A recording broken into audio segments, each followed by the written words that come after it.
దివంగత ముఖ్యమంత్రి doctor YS Rajasekhar Reddy తనయ PCC అధ్యక్షురాలు వైఎస్ షర్మిలారెడ్డి నాయకత్వంలో కాంగ్రెస్ పార్టీకి రాష్ట్రంలో త్వరలోనే పూర్వ వైభవం వస్తుందని పలువురు కాంగ్రెస్ పార్టీ నాయకులన్నారు. షర్మిలారెడ్డి జన్మదినోత్సవాన్ని పురస్కరించుకుని స్థానిక తొమ్మలోవలో ఉన్న నగర కాంగ్రెస్ పార్టీ కార్యాలయంలో నగర అధ్యక్షుడు బాలేపల్లి మురళీధర్ ఆధ్వర్యంలో కేక్ కట్ చేసి పేదలకు పండ్లు, స్వీట్లు పంపిణీ చేశారు. ఈ సందర్భంగా బాలేపల్లితో పాటు పిసిసి మెంబర్ బెజవాడ రంగారావు, నగర కాంగ్రెస్ సెక్రటరీ పట్నాల శ్రీనివాస్ మాట్లాడారు. ఆమె నిండు నూరేళ్లు ఆయురారోగ్యాలతో ఉండాలని ఆకాంక్షించారు. వైఎస్ఆర్ ఎప్పుడూ కాంగ్రెస్ యువనేత రాహుల్ గాంధీని ప్రధానమంత్రిగా చూడాలని కలలు కనేవారని, షర్మిలమ్మ ఆ కలను నెరవేర్చేందుకు రాష్ట్రంలో కాంగ్రెస్ పార్టీని బలోపేతం చేసేందుకు కృషి చేస్తుందని అన్నారు. ఆమె స్ఫూర్తితో కాంగ్రెస్ శ్రేణులు కేంద్ర రాష్ట్ర ప్రభుత్వాల ప్రజా వ్యతిరేక విధానాలపై నిరంతరం పోరాటాలు, ఉద్యమాలు చేసి కాంగ్రెస్ పార్టీకి పూర్వ వైభవం తీసుకుని వచ్చేందుకు కృషి చేస్తామని అన్నారు. త్వరలోనే దేశానికి రాహుల్ గాంధీ ప్రధాని కావడం ఖాయమని అన్నారు. ఉపాధి హామీ పథకం పేరు మార్చితే ఆందోళన.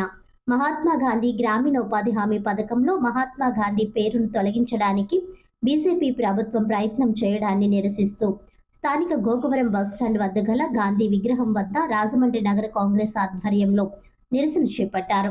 ముందుగా గాంధీ విగ్రహానికి పూలమాలలు వేసి నివాళులర్పించారు. ఈ సందర్భంగా నగర కాంగ్రెస్ అధ్యక్షుడు బాలేపల్లి మురళీధర్ మాట్లాడుతూ గ్రామీణ ప్రాంతాలలో బడుగు బలహీన వర్గాలకు ఉపాధి కల్పించాలనే ఉద్దేశ్యంతో ఆనాడు కాంగ్రెస్ ప్రభుత్వం ఈ పథకాన్ని ప్రవేశపెట్టగా అనేక మంది గ్రామీణులు లబ్ధి పొందడమే కాకుండా గ్రామాలు అభివృద్ధి చేద్దామని బీజేపీ దుష్ట ఆలోచనతో గాంధీ పేరు మార్చాలని చూడడం సహించరాని నేరమని అన్నారు. బీజేపీ ప్రభుత్వం వెంటనే పేరు మార్పు ఆలోచనను విరమించుకోకపోతే దేశవ్యాప్తంగా కాంగ్రెస్ పార్టీ ఆధ్వర్యంలో ఉద్యమం చేపట్టడం జరుగుతుందని హెచ్చరించారు.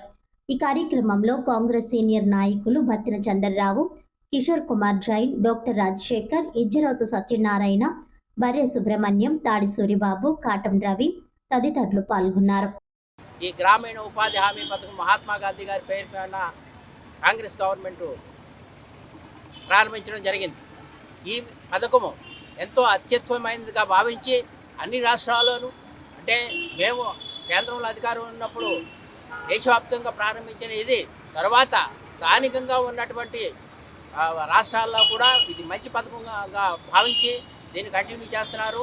తర్వాత వచ్చిన ఈ బీజేపీ ప్రభుత్వం కూడా ఇప్పటి వరకు కంటిన్యూ చేస్తుంది. అయితే ఈ రోజున బీజేపీ పెద్దలు ఒక దురుద్దేశంతో, దుష్ట ఆలోచనతో ఈ పథకానికి ఉన్నటువంటి మహాత్మా గాంధీ అనే పేరును తొలగించాలనే కుతిత్స ఆలోచనతో వాళ్ళు ప్రయత్నాలు చేస్తూ ఉన్నారు.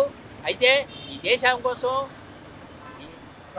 ఈ ప్రజల కోసం ప్రాణాలు అర్పించి, ఈ దేశ స్వాతంత్రానికి తన సర్వస్వాన్ని అర్పించి మనిషి అనే వ్యక్తి ఏ రకంగా జీవించాలి, ఏ రకమైనటువంటి నియమాలతో జీవించాలని ప్రతీకగా నిలిచినటువంటి, సింబల్గా నిలిచినటువంటి మహాత్మా గాంధీ గారి యొక్క జాతిపితగా భావింపబడినటువంటి మహాత్మా గాంధీ గారి యొక్క పేరును తొలగించాలనుకోవటం చాలా దురదృష్టకరం. నేను కాంగ్రెస్ పార్టీ తీవ్రంగా